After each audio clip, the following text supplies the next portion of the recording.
Hi friend, my name is Dani Walker. You're probably used to my other episodes about pageantry, but every so often I like to change things up a little bit. So today I'm going to be talking about important life lessons that I took away from 2022. If you love the channel and you want to support it in other ways, please consider hitting that super thanks button, sharing the episode with a friend, or shopping in the merch store.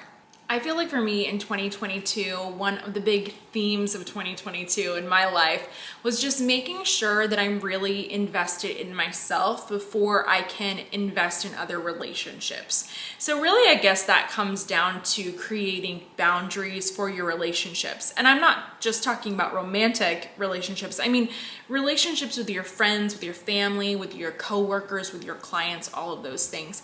I really believe that protecting self is so important if you want to show up as the best version of yourself. And we hear that a lot, and I feel like it's very, very cliche. But taking focus back and recentering on self-care and wellness, I feel like has really helped me to navigate through a very difficult year in my life. And I had a lot of personal loss. I lost my grandfather this year, and we will be burying him in the new year. I've lost two of my other uncles, and it was just a very, very challenging year for me. And in those times, I've had to just like look at myself and say like, okay, well, what am I doing for me to care for me so that I can be the best for everybody else? And one of the ways that I did that personally, that I'm so happy that I really stuck to this throughout 2022, because I'll say in 2021, this was not where I was at. But in 2022, I really recommitted at the beginning of the year to working out. Working out even when I didn't want to, even when I didn't feel like it, working out and just incorporating more movement into my life. And sometimes this can just mean stretching just to move. That's what I would suggest for you too, because now I've really fallen back in love with movement again, and just like how good that feels for my body and making it a part of my everyday routine. There's a really great book that I read years ago, and it's called Younger Next Year, and that book just sheds such an important light on why you need to be exercising every day. And it's easy to say, well, of course I know it's good for myself to exercise, but this book really breaks down from a scientific standpoint why your body needs movement. And I do feel so much better when I move every day. So that was something really, really big for me in 2022 that it brought me a lot of joy, brought me a lot of happiness. I also want to say that when I talk about focusing on yourself, I have a message specifically for all my singles out there, because I'm single and I don't want to be, and it's not something that I'm trying to be, but it is what it is right now. And I have looked at my life, my dating life, and realized that there were so many times in so many relationships where I was just stressed out when I was in a situationship, and when I just, didn't know what was going to happen or what was coming in the future. And at the end of the day, now I look back and I'm like, wow, none of that was worth it, especially because it hasn't worked out with anybody. I'm not in a relationship, not married. And what I wish that I would have done a lot sooner is, like, whenever I have those feelings of anxiety or confusion with a relationship, is I wish I would have just like stepped back and started reinvesting in myself. And I was thinking, I saw somebody, I think, post it somewhere, and they were like, every time that a guy is stressing you out, go to the gym. Work on yourself. Put any of that anxiousness and that energy into the workout. Or really, it could be for anything. Put it into any hobby. If you want to learn a new language, don't worry about that guy. Set your phone to the side and start focusing on learning that new language. And I just feel like, wow, I feel like so many of us would be so much better off if, instead of sitting back and like letting our thoughts just take us down a rabbit hole of negativity and like, oh gosh, I don't know if he likes me, what's gonna happen with this relationship, is he gonna call me for a date on Saturday? If he calls, he calls. If he wants to see you, he'll see you. It always comes back to, if they wanted to, they would. That's what it is. So instead of tormenting yourself in any of those waiting periods of your life with relationships, put that time into you. Put that time into you. I also think about this quote that Lady Gaga said, some women choose to follow men and some women choose to follow their dreams. If you're wondering which way to go, remember that your career will never wake up and tell you that it doesn't love you anymore.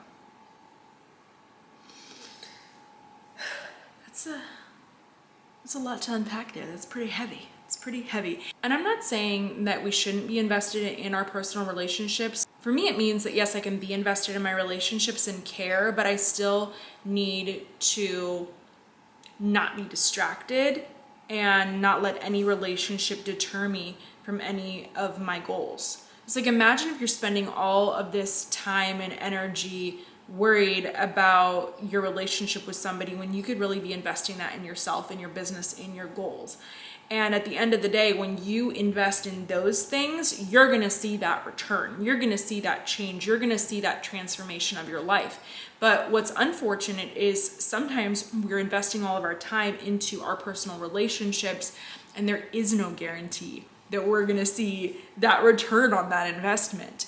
So if you're ever feeling stressed out, just focus on you. And the other interesting thing too is that usually when you focus on yourself and you're not chasing somebody, then that other person perceives you as higher value. And they're like, oh my gosh, like now suddenly I'm very interested. It is a really weird thing about attraction. It's kind of just interesting. Clearly I don't understand a lot about it because here we are, single all of 2022, single going into 2023. So we'll see what happens. Something else that really just opened my eyes was giving the energy that you receive, matching people's energy. It's so interesting. I am very much the person that when you reach out to me, I'm going to be excited. I'm going to really be pouring into you. I'm going to pour into our interactions, whether that's text messages, phone calls, whatever it is, I'm really, really pouring out, and I'm curious about you. I'm asking you questions, and I've definitely been the person that leads a conversation. I'm very talkative, so that's just gonna be me. But I feel like I realized this year that I've been the person that's keeping the conversation going with so many of the relationships that I have in my life. And this year I really, really pulled back from that, and I became very present, and I started examining really and listening to what people were saying to me and realizing, oh my gosh, like a lot of these people, you know, they don't ask me questions. They don't ask how I'm doing. They're not actually interested in me. And when I started doing that, it was really interesting to see a lot of the relationships in my life just fall away. And that's because I was the one carrying those relationships. I was the one putting in that effort. And in a way, it's like really sad. But what I've also seen is the people that do match that energy, and now they've just become so much more clear in my life, and those are the people that I want to keep investing into in 2023. So that was just something interesting. Really pay attention to the people that you have conversations with, and just ask yourself, like, are they actually asking about me? Are they interested in me at all? Or am I the one constantly keeping the conversation alive? Take the trip. Take that trip. I had so many people ask me, like, why are you traveling? Well, I work remotely, so that's something that I have the capability of doing, and I just started taking advantage of that. And taking the trip and going places with no plan, no itinerary, and it honestly, just doing that, I would highly recommend it. Because if you go on these like supposed dream trips and vacations and you have an expectation of like, I'm gonna do this, and this, and if those things don't all happen, a lot of times you're just gonna be left feeling disappointed.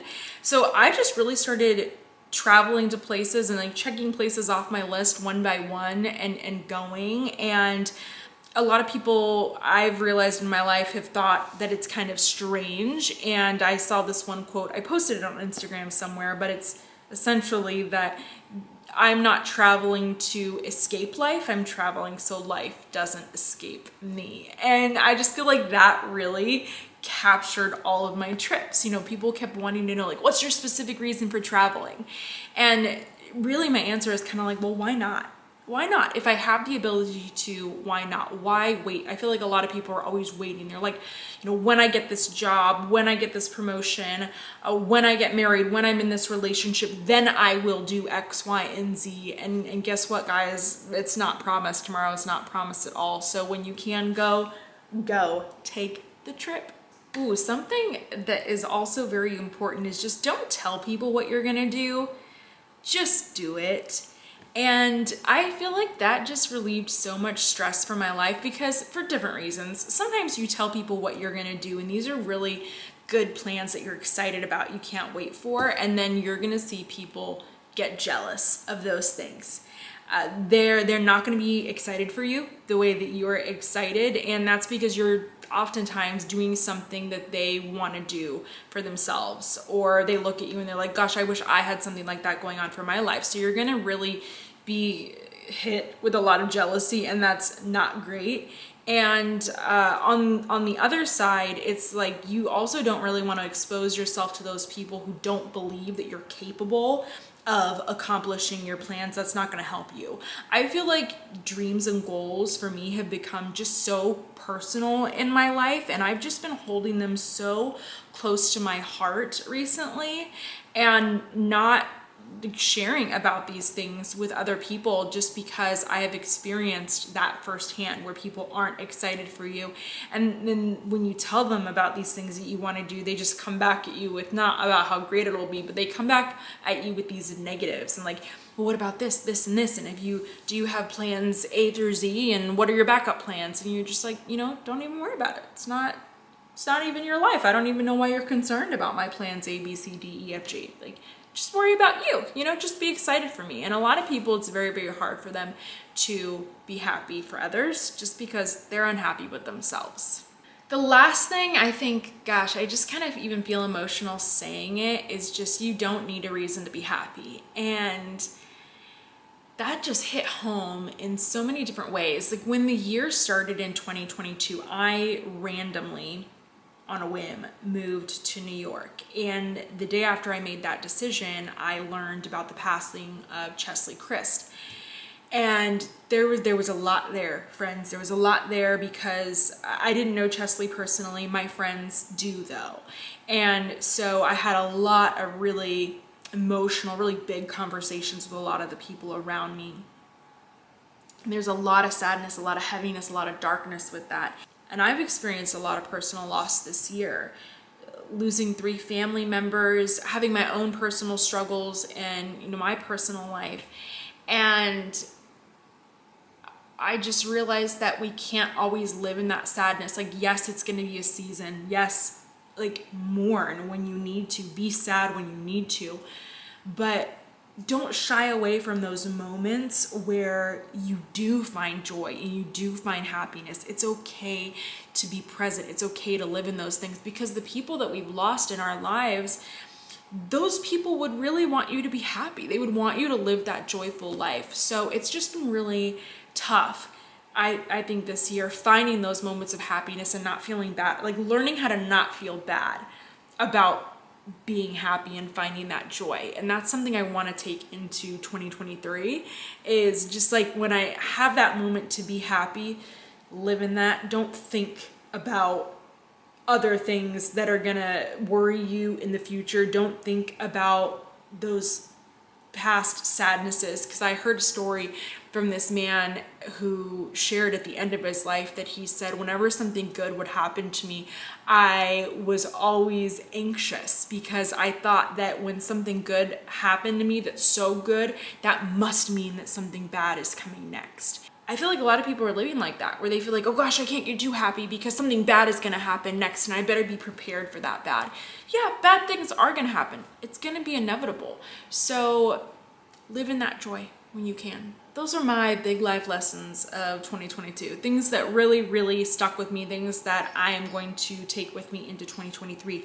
But if you had any great moments, if you had any eye-opening lessons, feel free, share those in the comments. I'd love to hear that. Maybe I'll learn some new stuff from you too. That would be great. Thank you for watching this episode, and I hope that you will continue to join me in 2023 for a lot of others. I appreciate all of your support, and I hope that you have a happy new year.